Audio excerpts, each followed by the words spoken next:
आज कीमत क्या है ये देख लीजिए आप, मैं आपके सामने रख देता हूं कीमत। जो पेट्रोल है उसकी कीमत है 331 रुपए से जायद, जबकि डीजल है उसकी कीमत है लगभग 379 रुपए। ये जनाब किया गया है इमरान खान साहब को निकालने के बाद। इसका शुक्रिया आपने अदा करना है जनरल बाजवा का और जनरल आसिम मुनीर का। जनरल बाजवा ने इमरान खान को निकालने के लिए ऑपरेशन किया और मकसद यह था कि जनरल बाजवा को एक एक्सटेंशन मिल जाए, तो जनरल बाजवा नाकाम हो गए। फिर ये जो मौजूदा नकारा निजाम है इसको इंस्टॉल किया जनरल आसिम मुनीर ने, और इमरान खान को जो पब्लिक ने वोट देकर मुंतखब किया उनका रास्ता रोक लिया। तो दोनों बराबर के जिम्मेदार हैं और इन दोनों की जिम्मेदारी है, ये हुक्मरान जो भी करेंगे इसकी जिम्मेदारी आसिम मुनीर साहब पे जरूर आएगी, वो इससे बरी जिम्मा नहीं हो सकते। इंडिया में नाज़रीन नरेंद्र मोदी को खुद पैगाम जारी करना पड़ गया, सलमान खान से पैगाम जारी करवाया। इंडिया का बहुत बड़ा एक्टर है सलमान खान, आप लोग सब उसको जानते होंगे, तो सलमान खान से भी उन्होंने बयान जारी करवाया। नरेंद्र मोदी ने खुद भी बयान जारी किया, यानी काकरोच भारी पड़ गए मोदी जी को। यानी वो मोदी जो पिछले 12-14 साल में इसको कोई नहीं हिला सका, उस मोदी को काकरोचों ने काबू कर लिया और नरेंद्र मोदी को बाकायदा खुद स्टेटमेंट जारी करना पड़ गया। उसने कहा जनाब के पेपर लीक का मामला बड़ा स्कैंडल है, लाखों तलबा का मसला है और मैं इसके ऊपर इंक्वायरी भी करवा रहा हूं, हम ये भी कर रहे हैं, हम पीछे नहीं हटेंगे। तो लाखों नौजवानों का ये था वो था, वो बेचारा मोदी उसको समझ भी नहीं आ रही बात करनी क्या है। और अब वो बैठ के सर जोड़ के इसके ऊपर कोई फैसला करना चाहते हैं, जबकि नौजवान पीछे हटने को तैयार नहीं है, वो आगे ही बढ़ते चले जा रहे हैं, आगे ही बढ़ते चले जा रहे हैं। अब प्रियंका गांधी है, ये अपोजिशन है, वहां पे राहुल गांधी अपोजिशन लीडर है, प्रियंका गांधी ये गांधी खानदान है, तो ये है तो खानदानी लोग हैं, पुराने सियासत के अंदर है और मरूसियत चल रही है इनमें, लेकिन सियासत बड़ी तगड़ी करते हैं ये लोग। प्रियंका गांधी को गोदी मीडिया पड़ गया और उन्होंने कहा प्रियंका गांधी को जनाब आपने ये क्यों नहीं किया, वो उसने कहा जी बात सुने मेरी, आपने वजीर आजम से सवाल किया, आपने वजीर तालीम से सवाल किया कि वो इस्तीफा क्यों नहीं दे रहे, आपने अमित शाह से जो वजीर दाखिला है आपने उससे सवाल किया कि ये नौजवानों को मार कुट के अस्पतालों में क्यों पहुंचा दिया आपने, बच्चों को वो लोग मार रहे हैं उनसे आप सवाल नहीं करते। तो जब आप उनसे सवाल करेंगे ना तो फिर आप मेरे से सवाल कीजिएगा, मैं भी आपको जवाब दूंगी।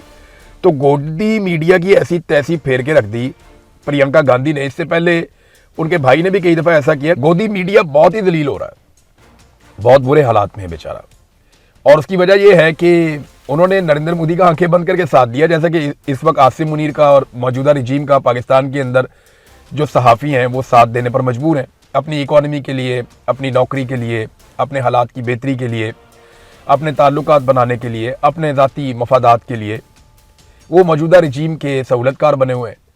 तो पाकिस्तान में भी मीडिया के साथ यही होगा। याद रखिएगा, जब भी कभी पाकिस्तानी निकलेंगे ना तो मीडिया जब उनके बीच में जाएगा तो वो पाकिस्तानी उनको बताएंगे कि तुम लोगों ने हमारे साथ क्या किया, हमारी लाशों तक का तुमने मजाक उड़ाया। अब ये इंडिया के अंदर वो जेंसी निकलती है और उनको 4 डंडे पड़ते हैं या उनको मारा जाता है या आंसू गैस के शेल फेंके जाते हैं, तो पाकिस्तान में जो हमारे टाउट्स हैं वो सीना को भी करते हैं।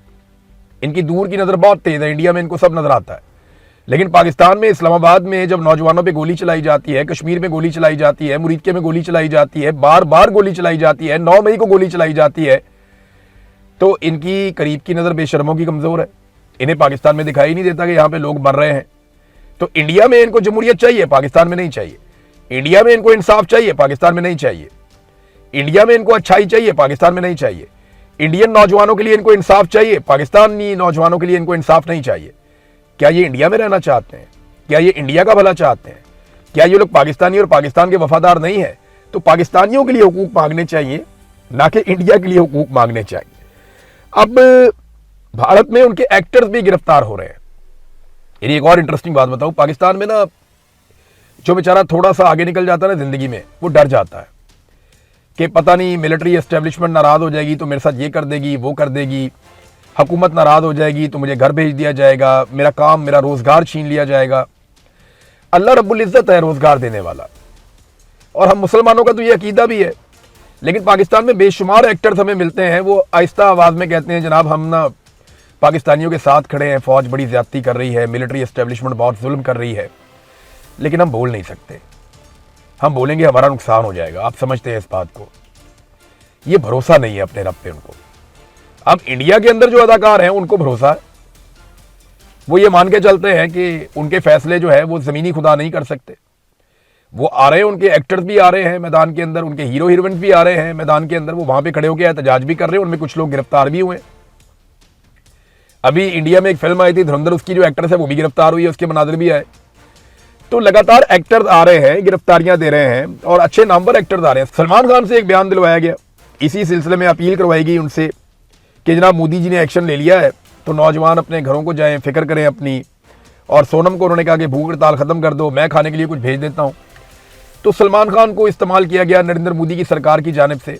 कुछ लोग कंप्रोमाइज भी होते हैं, लेकिन बहुत सारे लोग जिनकी बड़ी इज्जत में इजाफा होगा नौजवानों की नज़र में, इंडियंस की नज़र में, और उन्होंने पढ़े लिखे होने का सबूत दिया, उन्होंने जिम्मेदार शहरी होने का सबूत दिया, और वो नौजवानों के साथ खड़े हुए उस वक्त जब नौजवान अपने हक के लिए खड़े थे।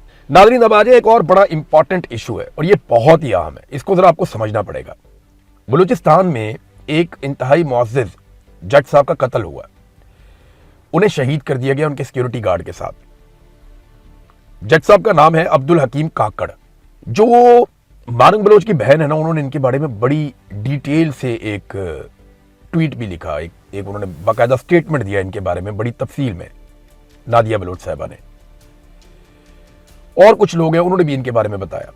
बलूचिस्तान में जो जर्नलिस्ट हैं वो भी इनके बारे में लिख रहे हैं कि जो अब्दुल हकीम काकड़ साहब थे सेशन जज, ये इंतहाई बहादुर, निडर और इंसाफ पसंद जज थे। इन्होंने कभी जुल्म और ज्यादती का साथ नहीं दिया। मिलिट्री एस्टेब्लिशमेंट ने जितना मर्जी दबाव डाला, हुकूमत की तरफ से जितना भी दबाव आया, इन्होंने हमेशा अपनी अदालत में इंसाफ किया और ये बरमला कहते रहे कि मैं इंसाफ ही करूंगा। तो ऐसे जजेस जो है वो ठंडी हवा का झोंका होते हैं। जज साहब के जराइम बहुत बड़े बड़े थे। जज साहब ने मारंग बलोच को और उनके साथियों को, गुलजादी बलोच वगैरह को, इन्होंने 3 मुकदमात में उन्हें जमानतें दी हैं जज साहब ने। इसके अलावा बीबर्क बलोच को एक मुकदमे में बरी भी किया है। तो इनके सामने जब भी मामला आते थे हकायक देखते थे, ये नहीं देखते थे इसके पीछे कौन है, दबाव कौन डाल रहा है। जितना मर्जी दबाव डालो, जज साहब इंसाफ के साथ फैसला करते थे। और एक इंसाफ पसंद जज की आवाज बंद कर दी गई।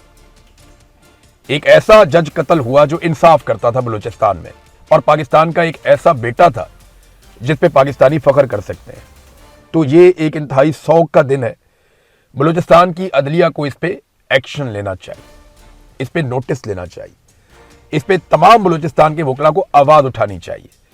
अगर इस तरह के जजेस को मार दिया जाएगा, कत्ल कर दिया जाएगा, नामालूम अफराद आएंगे, उन पे गोली चलाएंगे, उनको मार देंगे, तो फिर बलूचिस्तान में इंसाफ कौन करेगा? फिर तो सारे कंप्रोमाइज्ड लोग रह जाएंगे, वो कंप्रोमाइज करते जाएंगे और आपको कभी इंसाफ नहीं मिलेगा।